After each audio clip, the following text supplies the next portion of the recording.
Bismillahirrahmanirrahim.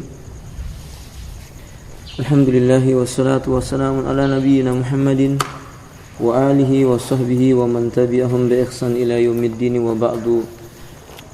Min kitab Taysirul Alam Syarh Umdatul Ahkam bi Syekh Abdullah ibn Abdurrahman ibn Shalih Al-Bassam hafizallahu ta'ala. Al-Hadis As-Sadis wal Arba'un. Hadis yang ke-46 dari kitab Taysirul Alam Syarh Umdatul Ahkam oleh Syekh Al-Bassam. Qala al-Imam Al-Maqdisi rahimahullahu ta'ala. Berkata al-Imam Al-Maqdisi rahimahullahu ta'ala, an Jabir ibn Abdullah radhiyallahu ta'ala anhuma qala kana an-nabiy sallallahu alaihi wasallam yusalli ad-dhuhra bil hajirah wal asra wa syamsa naqiyah wal maghriba idza wajabat wal isya'a ahyanan wa ahyanan idza ra'ahum mujtama'u ajjala wa idza ra'ahum abta'u akhara. Was-subhu kana an-nabiy sallallahu alaihi wasallam yusalliha bi ghalasin. Akhrajahu al-Imam al-Bukhari wa al-Imam Muslim. Dari sahabat Jabir bin Abdullah radhiyallahu ta'ala anhuma, ia berkata, adalah Nabi sallallahu alaihi wasallam itu beliau mengerjakan salat duhur pada saat hajirah, yaitu panas yang terik.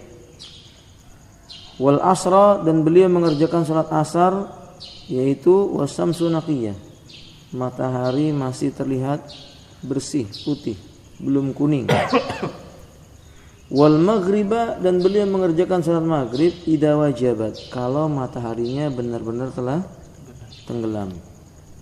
Wal isya, sedangkan beliau mengerjakan salat isya ahyanan wa ahyanan, kadang di awal waktu, kadang di akhir waktu. Idza ra'ahu mujtama'u, bila beliau melihat manusia telah berkumpul, ajjala, beliau menyegerakan salat isyanya.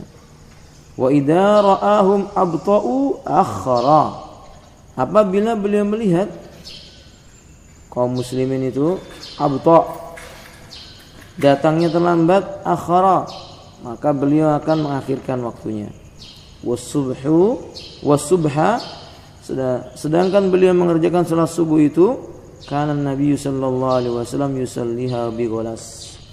Wasubhu, dan salat subuh itu karena Nabi adalah Nabi sallallahu alaihi wasallam yusalliha bi ghalasin, beliau mengerjakannya pada saat ghalas. Apa itu ghalas? Ikhtalata diya'un wa baqiyati dhulumatil lail, bercampurnya warna gelap dari sisa malam dengan warna yang terang. Ini namanya ghalas. Ya, tapi lebih dominan warna gelapnya. Bagaimana penjelasan hadis yang dikeluarkan oleh Imam Bukhari ini dalam kitab Mawaqitus Shalat bab Waqtul Asr, dalam kitab Fathul Bari juz 2 halaman 33 poin nomor 547. Hadis ini juga dikeluarkan oleh Imam Muslim. Beliau menyebutkan pada bab istighbabut tabkir bisubhi fi awwali waqtiha, disukainya mendahulukan waktu subuh di awal waktu.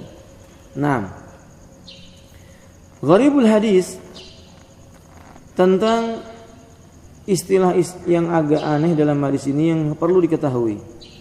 Pertama, makna al-hajirah yang tadi dikatakan oleh beliau, karena Nabi sallallahu alaihi wasallam yusalli adzuhra bil hajirah, adalah Nabi sallallahu alaihi wasallam itu beliau mengerjakan salat zuhur pada waktu hajirah. Hajirah artinya siddatul har ba'da zawal, panas yang menyengat di siang hari setelah matahari tergelincir. Ma'khudatun min hajaran nasu a'malahum li syiddatil har, diambil dari istilah kalimat orang Arab yang mengatakan hajaran nas, manusia itu meninggalkan a'malahum, pekerjaan mereka, lisiddatil har, disebabkan karena panas yang sangat terik. Panas yang sangat terik. Nah, demikian. Jadi hajur tadi artinya apa? Siddatul har ba'da zawal. Panas yang terik setelah apa? Nah, matahari tergelincir. Baik. Yang kedua, naqiyah. Seperti yang tadi Nabi mengatakan wal asra wasamsu naqiyah. Beliau salat asar pada saat matahari itu naqiyah. Apa naqiyah? Sofiyah, bersih, putih bersih.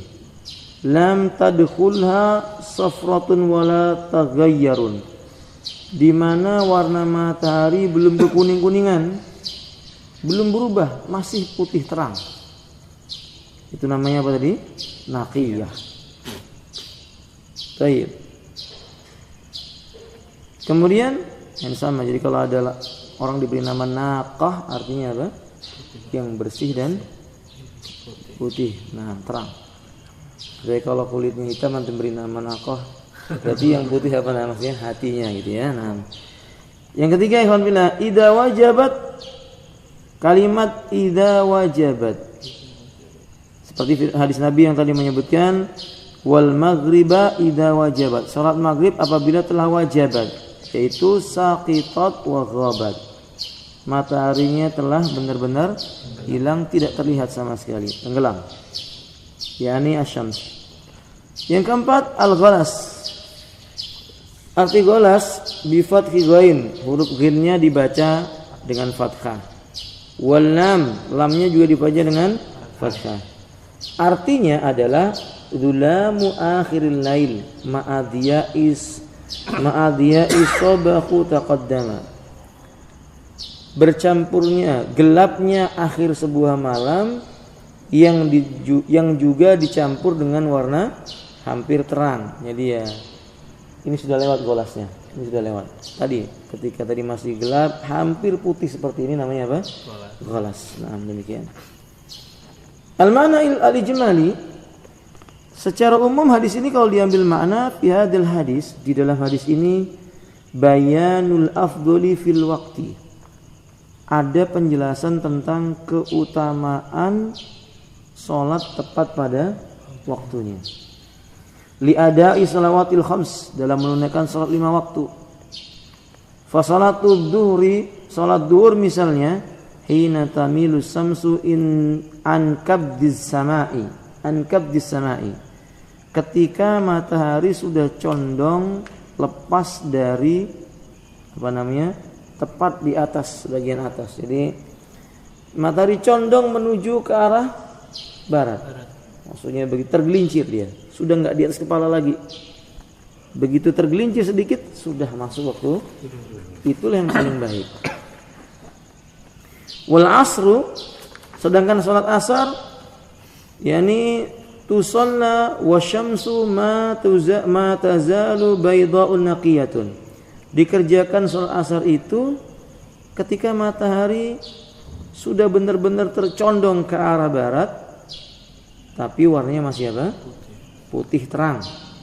Lam tukhalit wa safrah, belum bercampur dengan warna kuning-kuningan. Ini masih waktu yang paling afdol. Nah, kalau sudah kalau sudah berwarna kuning masih asar. Cuma enggak afdol. Karena batas asar itu kapan? Sampai tenggelamnya matahari. 6 ya.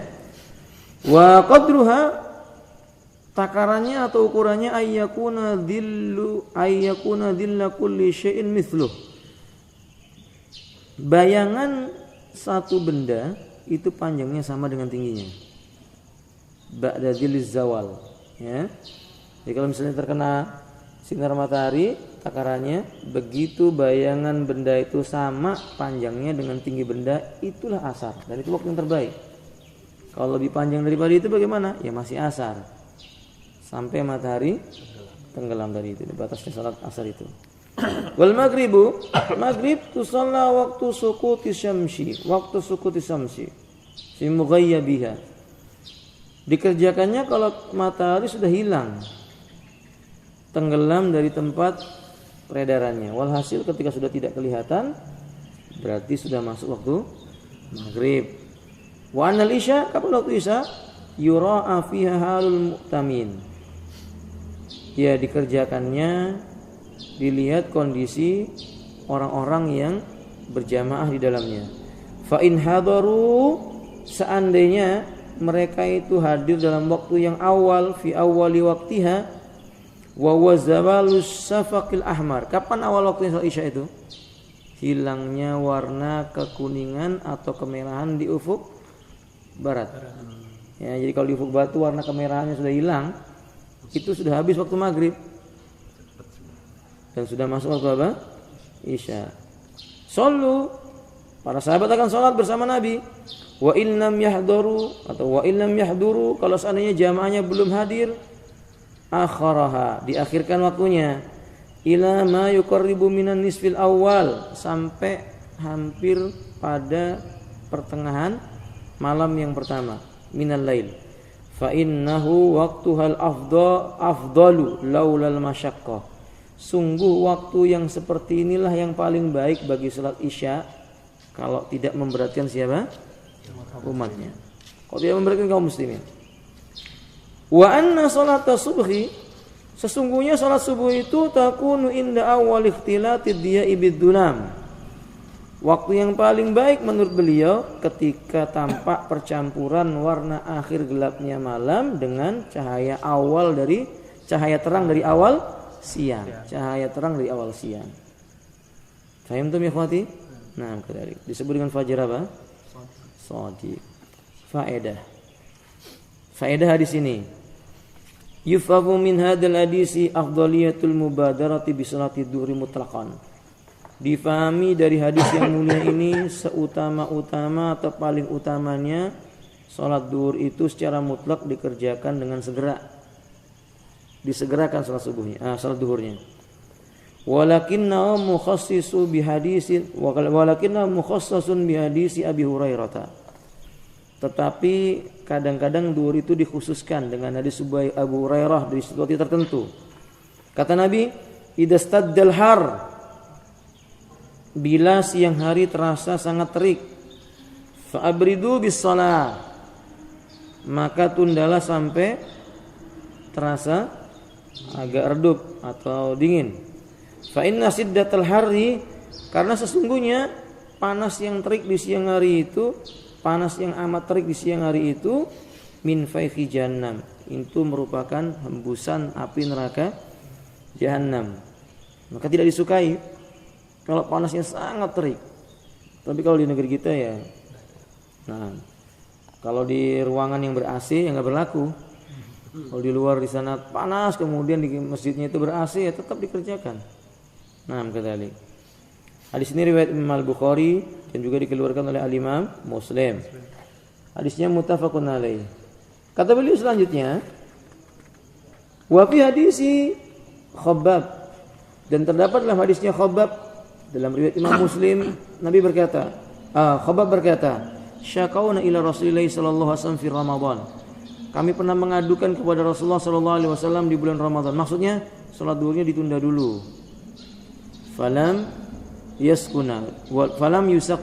Beliau tidak menggubris kami, tidak memberikan udzur buat kami. Hadis ini dikeluarkan oleh Imam Muslim.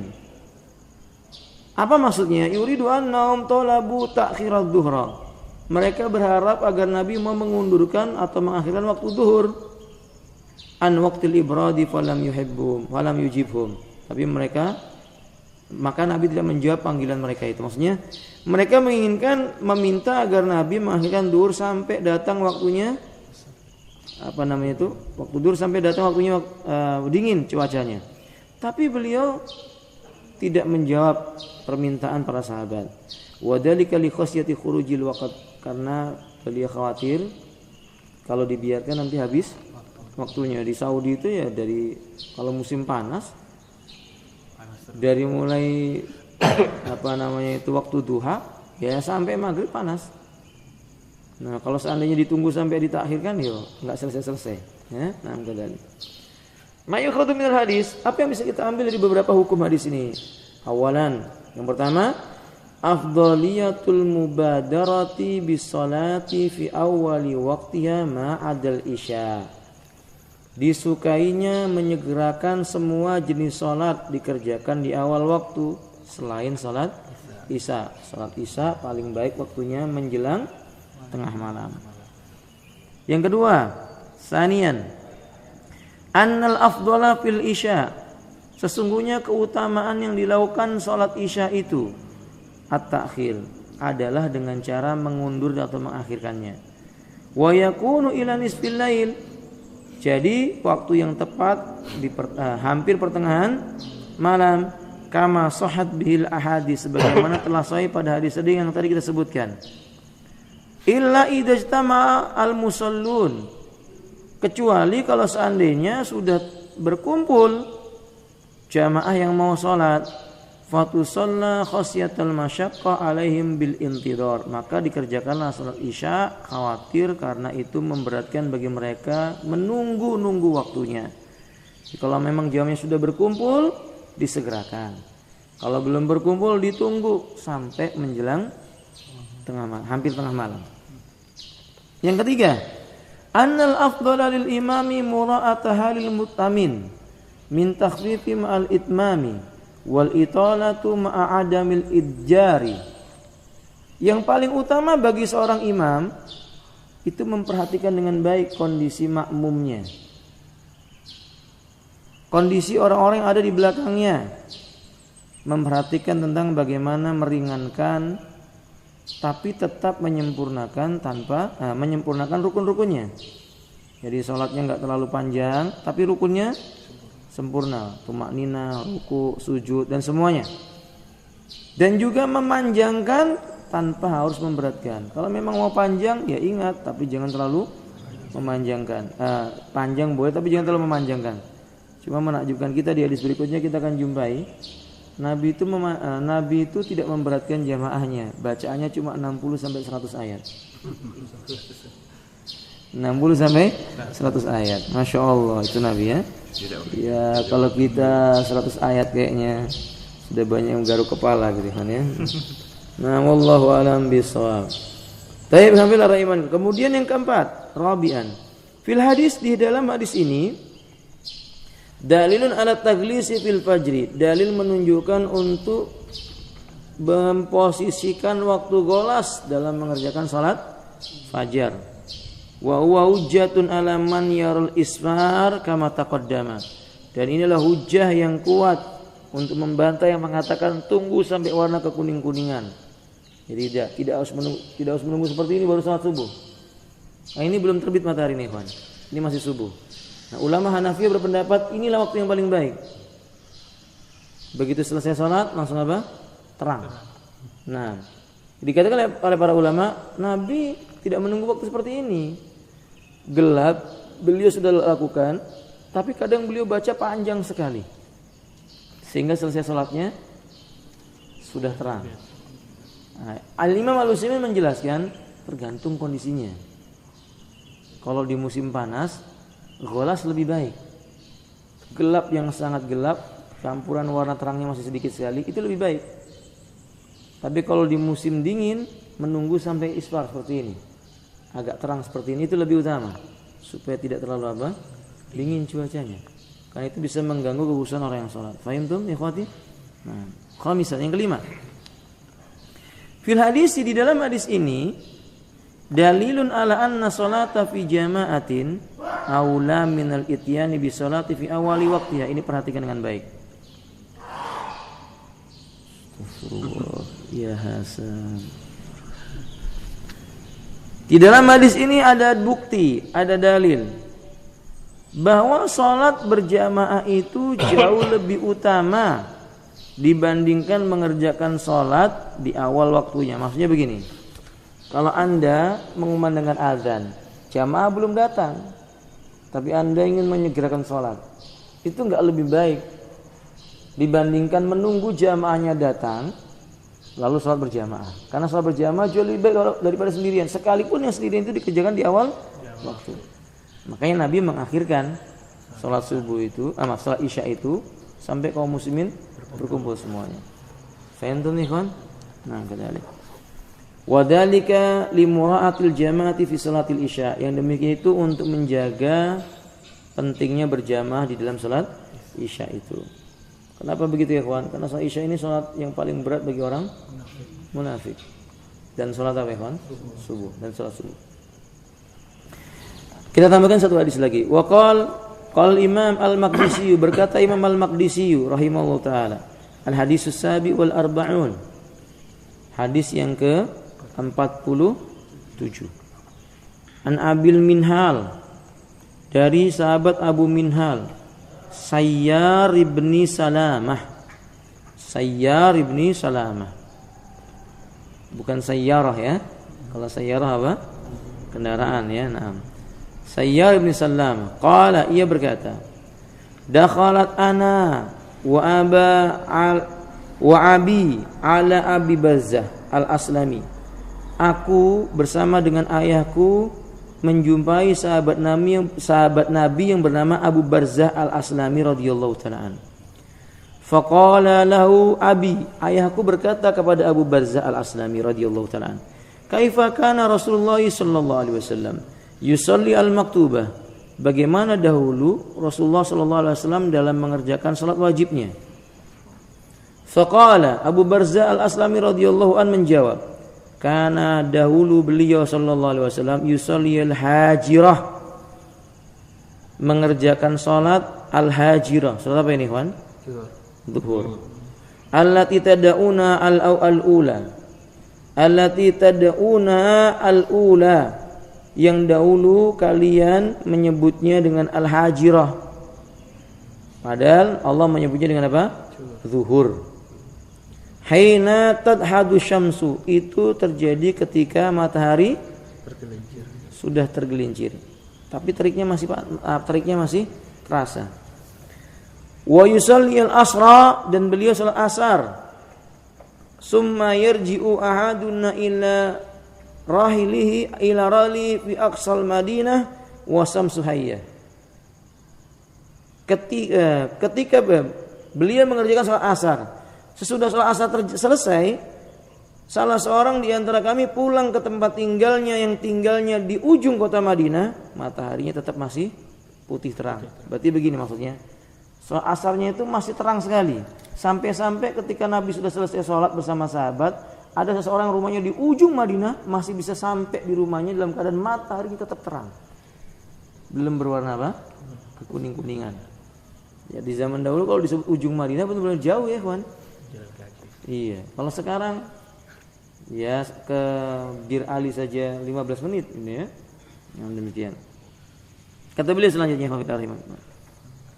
wa nasitu, aku lupa maqala fil maghrib, apa yang beliau ucapkan tentang waktu maghrib, aku lupa.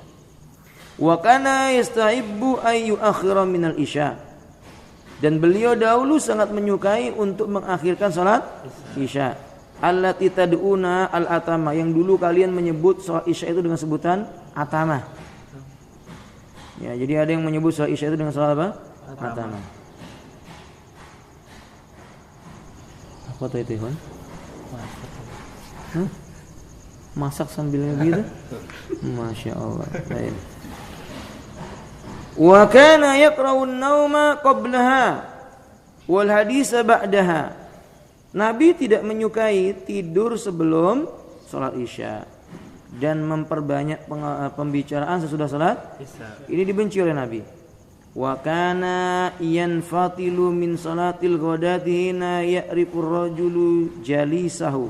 Adalah Nabi, beliau mengerjakan salat ghadat. Apa salat ghadat itu? Subuh.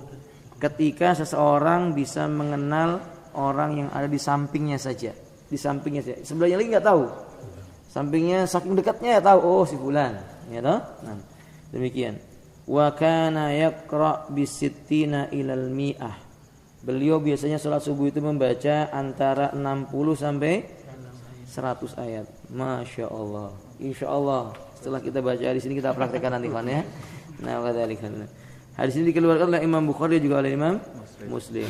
Gharibul hadis, istilah hadis yang asing. Satu, al-maktubah.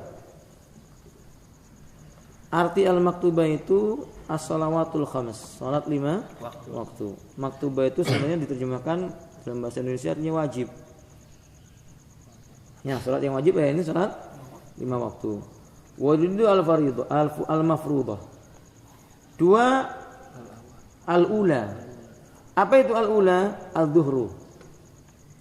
Yaitu salat zuhur. Lianna awwalu salati aqama Jibril lin Nabi alaihi salatu wassalam. Kenapa disebut dengan al-ula? Arti al-ula itu kan yang pertama. Karena sesungguhnya salat yang pertama kali Jibril memerintahkan kepada Nabi bangun untuk salat yaitu salat zuhur. Jadi pertama kali Nabi Jibril mengajarkan, wahai Muhammad bangun dan kerjakanlah salat. Sekarang waktunya salat. Yaitu salat yang pertama kali disebutkan itu salat apa? Zuhur. Makanya disebut al-ula. Nah, yang keempat,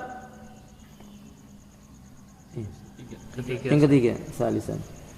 Tadhadus syams. Arti tadhadus syams tazulu, tenggelam, tergelincir. An wustis sama, bukan tenggelam, tergelincir. Tazulu an wustis sama, tergelincir dari pertengahan langit. Di atas kita. Kalau begitu langit itu di mana? Di atas. Kalau bumi? Bawah. Di bawah mana? Bawah kaki. Ya, langit itu sesuatu yang terletak di atas seseorang. Sedangkan bumi itu sesuatu yang seseorang berdiri di atasnya. Di atasnya orang itu langit. Di bawah. Sesuatu yang seseorang di atasnya, maka dia itu bumi. Paham enggak, Pak? Di atasnya seseorang itu langit. Sesuatu yang seseorang di atasnya bumi. Jangan bingung. Pelajaran bahasa Indonesia berapa dulu waktu sekolah kan? Teleponnya 6 kali. Yang keberapa? 4. Lanjutannya dulu. Ila jiatil ghurbi, arahnya ke arah barat.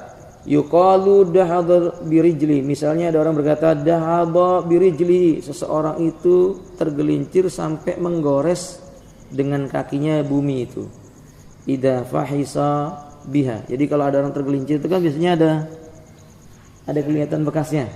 Oke, itu namanya dahdun. Bekasnya itu namanya dahdun. Nah, demikian.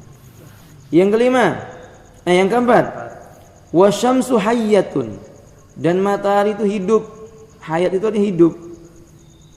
Maksudnya apa? Majaz, ini sebuah kiasan. Majazu ubrin ubira bihi min naqai bayadhiha, diambil dari makna terangnya dan putihnya warna matahari itu. Makanya disebut dengan hidup.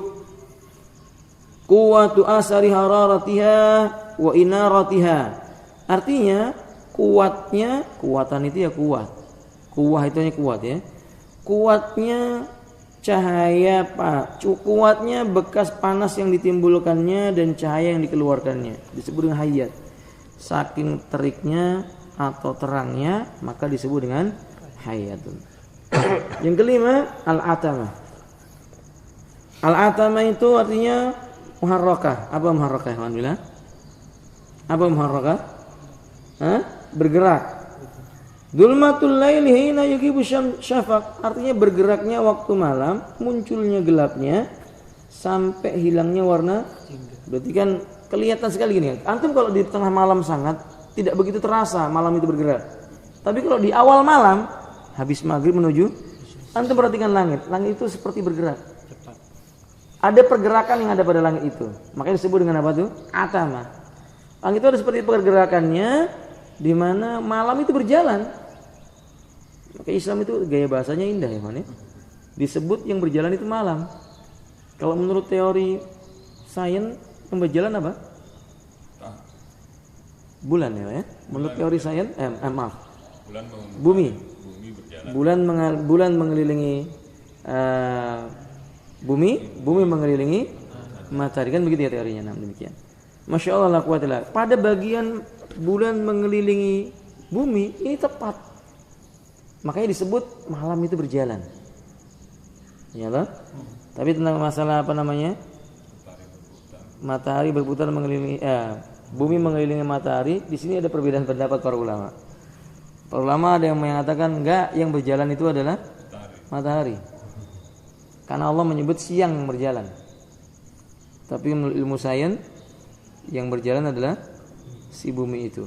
Karena teori heliosentris itu kan yang besar dikelilingi dengan yang kecil gitu. Yang besar itu menarik benda-benda yang kecil kan begitu. Wallahu a'lam bishawab. Hasil ini teori dan mana yang benar hanya Allah yang tahu tentang masalah ini. Nah, kemudian kata beliau selanjutnya, wa yamdi minal laili sulusu, sehingga bergerak waktu malam sampai sepertiga malam yang pertama. Wa yuraduhunna salatul isya, maka yang dimaksud dengan al-atamah adalah salat isya. Tapi al-atamah ini sebutan orang Badui. Dulu orang-orang Badui itu suka menyebut salat isya dengan atamah. Nah, Nabi enggak menyukai sebutan dengan atamah ini. Mana al-ijmali? Maaf, yang keenam ya. Sadisan yanfatilu min salatil ghadat. Maksudnya yansarifu min salatis subhi. Yanfatilu artinya selesai dari mengerjakan salat subuh. Mana secara umum? Dzakara Abu Barzah, saya bacakan terjemahnya saja. Abu Barzah dalam hadis ini beliau menyebutkan waktu salat 5 waktu yang diwajibkan oleh Allah. Kapan waktunya? Beliau memulai Nabi mengerjakan salat duhur waktu dan yaitu beliau memulai dengan al-hajirah, yaitu waktu salat duhur. Kapan itu? Tergelincirnya matahari ke arah tenggelamnya barat. Nah, inilah awal waktu. Yang kedua salat asar. Kapan waktu salat asar itu? Matahari masih terang, di mana seseorang pergi menuju ke rumahnya dari Masjid Nabi sampai ujung kota Madinah, matahari tetap terang. Nah, ini awal waktu salat asar. Yang ketiga maghrib. Nah, adapun maghrib Abu Barzah lupa. Perawi di sini lupa kapan datangnya maghrib itu. Dan ini faedah. Tidak boleh malu kalau kita nggak tahu untuk mengatakan tidak tahu. Saya tidak tahu, saya lupa. Ini bagian daripada tidak celah. Tidak aib kalau ada orang yang menyampaikan ilmu kemudian dia nggak tahu mengatakan saya lupa, saya nggak tahu. Itu nggak aib. Beda dengan pendapat sebagian orang, wah kalau ulama harus tahu semua. Wah ini bukan manusia kalau seperti itu ya. Kemudian Nabi menyukai mengakhirkan salat Isya. Karena waktu yang paling utama bagi salat Isya itu diakhirkan sampai waktu yang terpilih yang paling utama itu sampai hampir pertengahan malam. Beliau tidak suka tidur dulu sebelum salat Isya. Khawatir nanti kebablasan begitu ya. Dan kemudian beliau juga mengakhirkan salat. Beliau juga tidak menyukai berbicara sesudah salat Isya. Karena pembicaraan sesudah salat Isya itu biasanya diganggu syaitan, kecuali hal yang bermanfaat ya. Majelis ilmu misalnya atau yang semisal daripada itu. Kalau tidak, biasanya pembicaraan sudah salat Isya itu hanya akan membuat salat subuh nanti ketinggalan. Makanya begadang itu enggak disukai dalam Islam, kecuali kalau bergadangnya itu untuk ibadah. Tidur dulu tengah malam baru bangun. Baca Quran, salat. Nanti menjelang subuh dia istirahat, begitu adzan berkumandang selesai salat sunnah. Selesai salat sunnah berbaring ke kiri, ke kanan. Sebentar sampai iqamah baru bangun salat. Setelah itu baru apa, Ikhwan? Selesai salat subuh, zikir pagi sampai duha. Selesai salat duha, sekiranya manusia mau beristirahat tidak mengapa, namanya qailulah. Sampai datangnya salat apa? Duhur. Begitu. Tapi jangan ba'da subuh tidur sampai duhur. Ini enggak disukai ya. Demikian. Dan beliau mengerjakan salat subuh. Beliau selesai salat subuh itu ketika seseorang begitu beliau selesai assalamualaikum warahmatullahi. Orang itu bisa ngelihat siapa yang ada di kanannya dan siapa yang ada di kirinya. Nah, ini padahal beliau ketika itu bacaannya sittina ayah ilal mi'ah. 60 sampai 100 berarti kan salatnya masih gelap sekali. Masih sangat gelap. Begitu beliau selesai salat baru bisa ngelihat yang di kanan dan kirinya. Itu pun baru yang di kanan dan kirinya, belum semuanya. Saya antum ikhwati? Nah, kadzalik. Kalau begitu apa yang bisa diambil dalam hadis ini? Satu, penjelasan awal waktu salat 5 waktu. Wa anna akhiru juz'in min waqti ayati salatin huwa awalu juz'in min waqti salatil lati ba'daha. Awal waktu sebuah salat adalah akhir waktu dari salat yang lainnya. Paham maksudnya, kawan? Awal waktu sebuah salat adalah akhir waktu dari salat yang lainnya. Yang kedua, Bayanu anna Nabi sallallahu alaihi wasallam kana yusalliya fi awwali waqtiha 'adil isya. Ini menjelaskan Nabi selalu mengerjakan salat di awal waktu. Kecuali salat isya. Ketiga, anal afdhala fil isya at-ta'khir. Seutama-utama waktu salat isya diakhirkan. Sampai kapan ikhwan? Ila akhiri waqtiha al-mukhtar. Sampai pada waktu yang telah ditentukan dan dipilih, yaitu apa? Nisful lail. Hampir pertengahan malam. Lakin tuqayyadu afdhaliyatu ta'khirul isya bi adamil masyaqqa 'alal musallina kama taqaddama. Tapi diakhirkannya salat isya itu keutamaannya dengan catatan tidak memberatkan orang yang salat. Jadi kalau jamaahnya merasa berat, ya di awal waktu lebih baik. 4, dibencinya tidur sebelum salat isya. Kenapa begitu? Li alla yudayyi'u al-jamaah au yuwaqi'uha ba'da waqtihal mukhtar. Yani tidak disukainya seorang itu tidur sebelum salat isya. Kenapa begitu ya alhamdulillah? Kenapa begitu? Ketiduran. Iya, li'alla yudayyi'al jamaah, nanti jamaah itu akhirnya meremehkan waktu, habis waktunya. Kemudian sampai pertengahan malam.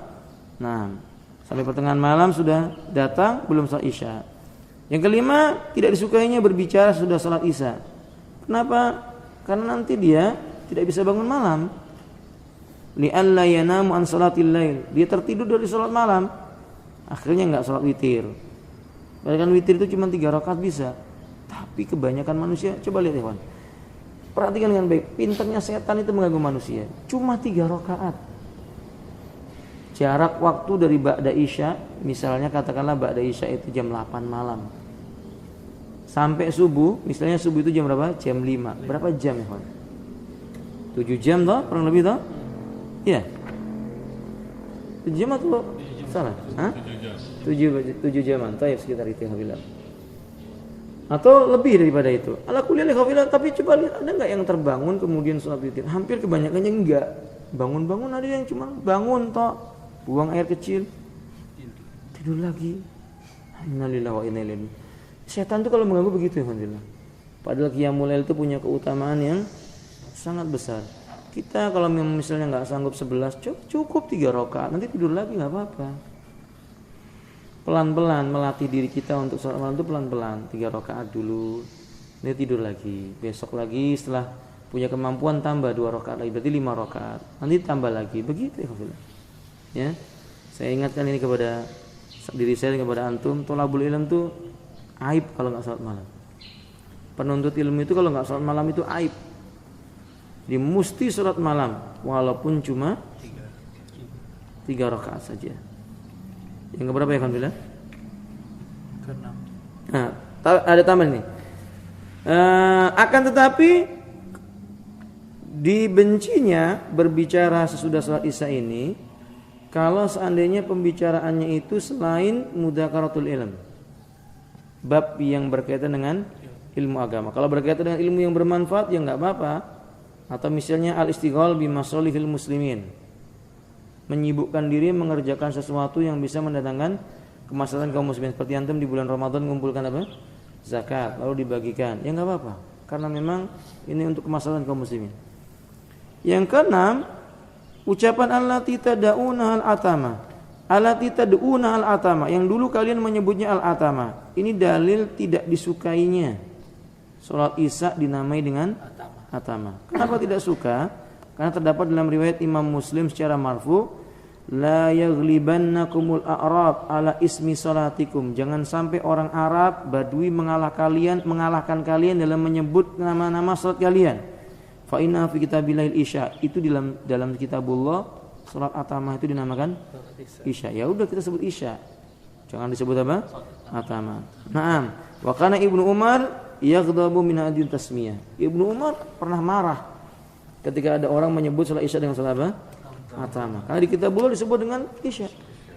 Tapi ada dalam riwayat yang lainnya Nabi mengatakan, "Lau ta'lamuna ma fil atamati wal fajr."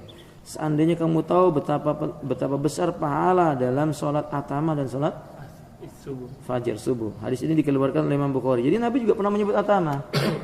Cuma dari sini menunjukkan tidak disukai saja, enggak sampai haram. Nggak disukai menyebut sholat isya dengan mata amal. Sisa yang lainnya kita bahas di pertemuan yang lainnya. Demikian sebenarnya. Ada pertanyaan? Ustaz, apakah sebelum perintah sholat 5 waktu itu sudah ada sholat? Ustaz? Iya. Para nabi itu sholat. Para nabi mengerjakan sholat. Nabi Musa sholat.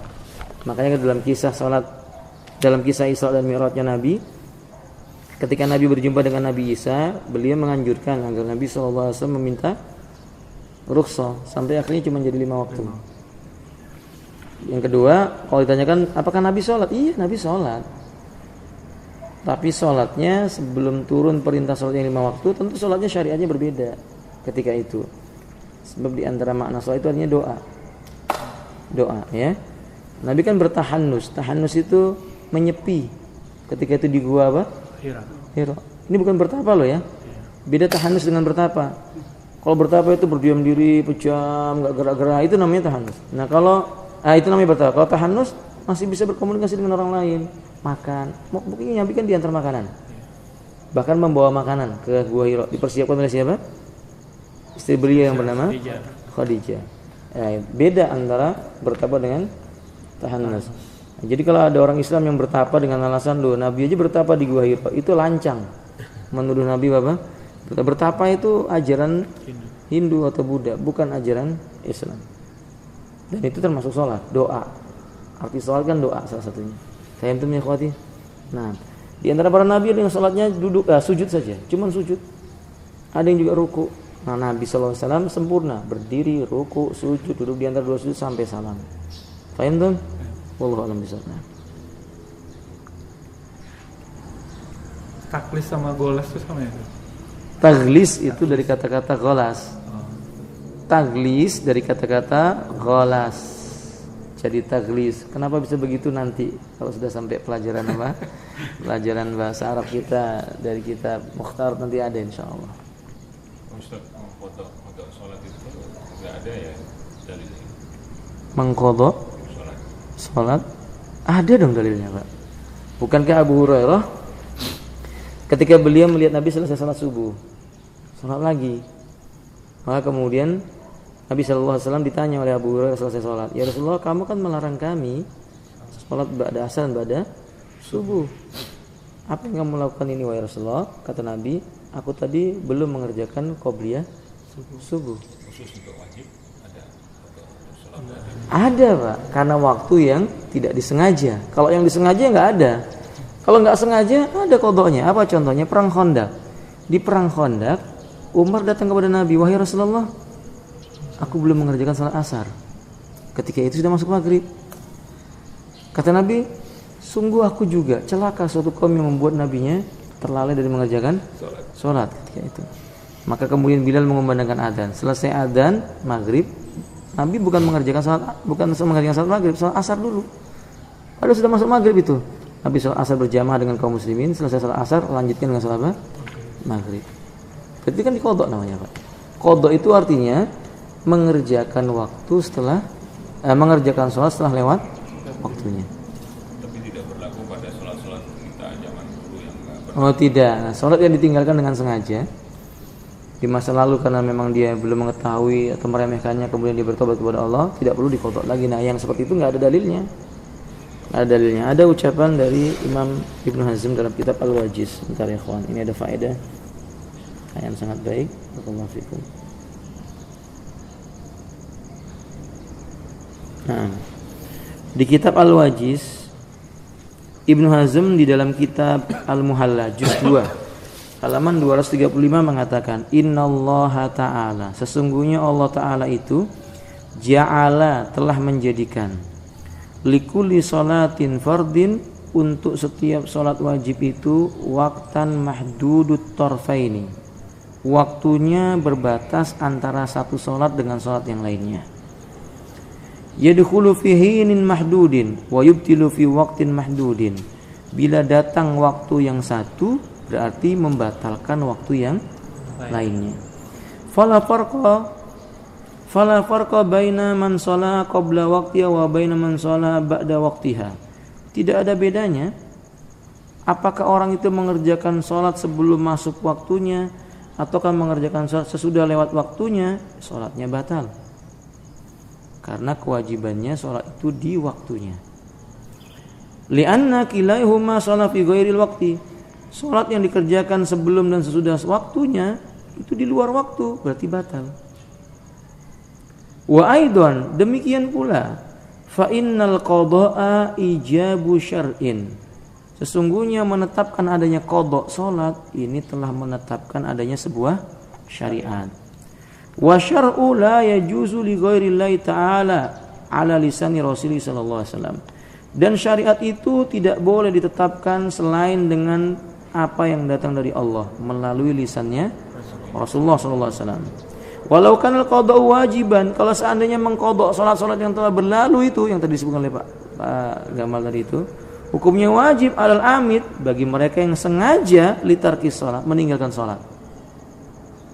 Ya, ingat, kalau mengqada salat itu wajib bagi orang yang sengaja meninggalkan salat hatta yakhruja waqtuha, sampai keluar waktu dari batasnya.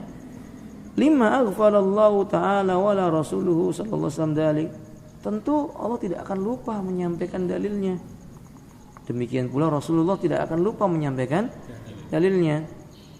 Wala nisyan, Allah enggak lupa. Wala ta'ammada a'tana bitarki bayani. Apalagi dengan sengaja meninggalkan penjelasannya kan enggak boleh. Allah sendiri yang menerangkan di dalam Al-Qur'an surat Maryam ayat 64, wa ma kana rabbuka nasiya. Maryam ayat yang ke-64. Dan Rabbmu itu tidaklah zat yang lupa. Wa kullu syariatin, setiap syariat itu lam ya'ti bil Qur'an wa sunnah fa hiya batil. Yang tidak didatangkan dari Al-Qur'an dan sunnah, syariat ini hukumnya batil. Berarti mengqada salat yang sudah berlalu dari masa mudanya enggak usah, itu enggak diperlukan lagi. Tapi yang diperlukan tobat. Gimana tobatnya? Memperbanyak salat sunnah. Imam An-Nawawi mengatakan memperbanyak salat sunnah. Dari mana dalilnya? Istinbat. Sebuah istinbat dari hadis Nabi yang berbunyi fa'at bi'is sayiat al-hasanat tamhuha.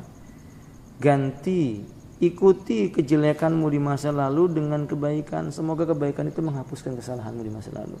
Ya, semakin banyak kita mengerjakan salat sunnah, insyaallah termasuk penghapus yang di masa lalu. Begitu.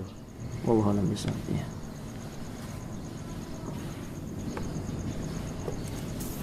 Baik, kita cukupkan kalau tidak ada. Akhiru da'wana alhamdulillahirabbil alamin wa subhanakallahumma wa bihamdika asyhadu an la ilaha illa anta astaghfiruka wa atubu ilaik. Assalamualaikum warahmatullahi wabarakatuh.